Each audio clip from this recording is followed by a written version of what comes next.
What's going on, guys? So this is part 2 of my high school career video. As you can see in my lineup quick on the MUT, I got the 99 Vick and the 99 Chris Johnson. That's pretty cool, but let's get right into what I was talking about. So I finished the last video on a live commentary. I'm just going to tell you guys first, the live commentaries are going to be pretty slim. I really don't like doing them as much. I'm not finding it as fun. I'm starting, YouTube's kind of getting almost like me doing those. I just don't like it as much. I feel like I'm getting lazy with you guys, and that's really not what I want. I'm going to go back to doing what got me here, and that's the edited cool kind of videos with the motivational speakers. So I'm going to go right back to that. So don't worry, if you hated live commentary, TDBarrett, he's going to be gone pretty soon. Except for maybe like Diamond Dynasty, I might continue doing it just because those are long videos. So let's start off where were we? We're going into my senior season, okay? This last little bit is going to be all about my senior season. So I'm starting quarterback, okay? I had a terrible spring camp. I just came from I always have a bad spring camp. I was telling you guys that in the last video. So let's get into the actual fall camp, I think it's called, whatever, training camp, because my team does 2-a-days before the season.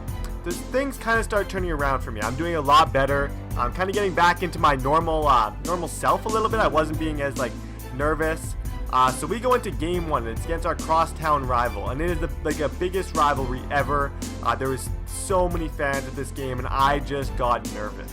For the first time in a long time at quarterback, I had started for 2 seasons before this at quarterback on even more competitive leagues, and I just got super nervous, and it was the worst game I'd ever played. Both teams were you could tell there were so many fans there that we were all kind of on edge on offense and the defense.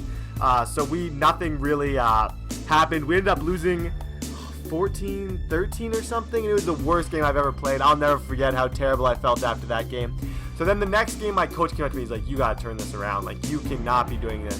And then the whole the whole rest of the season, I turned it around.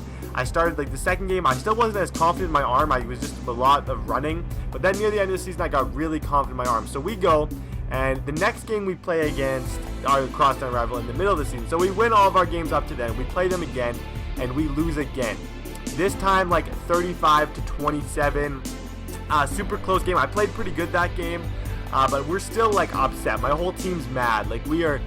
Everyone's counting us out. So we make it to the league final, of course. Our league, we've pretty much dominated our league for the last 3 years. So we make it to the league final, and everyone is betting on the team we're playing. We're the underdogs. For the first time, we are the underdogs.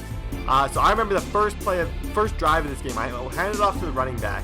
He ran up the sidelines for about 20 yards, and he fumbled. And I remember my coach always telling me, "Brett, if you see a fumble, if you throw a bad pass behind the line of scrimmage, you've got to chase it. You got to stop being lazy," because I was always kind of had lazy habits. So as soon as I saw that fumble, I sprinted out as hard as I could, and I ended up getting it back, and then I threw a 50-yard touchdown pass to the receiver, and we ended up dominating that game, winning 50 to, oh my god, it was crazy. Biggest upset ever. We win the league championship.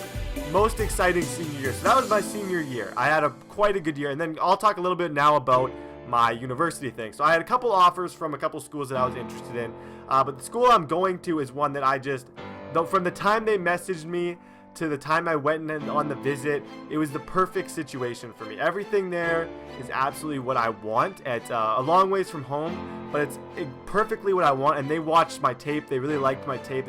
I got a pretty strong arm. I'll put my highlights maybe in the description of this video, and I'm really looking forward to this next year. So that's kind of my high school football career. This was kind of the end of it. The first part kind of covers more of me leading up to the senior season, but this was me just kind of talking about the senior season and how crazy that was. I ended up leading the league in passing yards, passing touchdowns, rushing touchdowns, all those kind of categories. I led in rushing touchdowns with a lot of close quarterback runs, but I also got pretty decent speed. So that's it. So now I'm going to university. That's the end of my high school career. For all you guys playing high school football right now, good luck. Work hard. Don't have lazy habits like I did for sometimes, because I know I was a pain to coaches at some point just because I'm a little bit sassy. I don't know if sassy is the right word. I was just kind of I back-talked a lot. I remember I think my coach he was talking to my dad during the off-season just a while, and he's like, "Yeah, he was a tough kid to coach." And I was like, "Yeah, I probably was a little bit," but it all worked out for me. You just gotta work hard, and I'm gonna be working.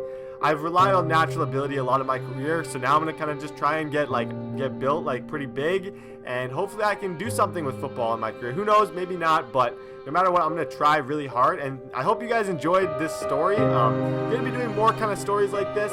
The high school football career is like a pretty cool story to do. But yeah, thank you guys very much for watching, and please drop a like on this video.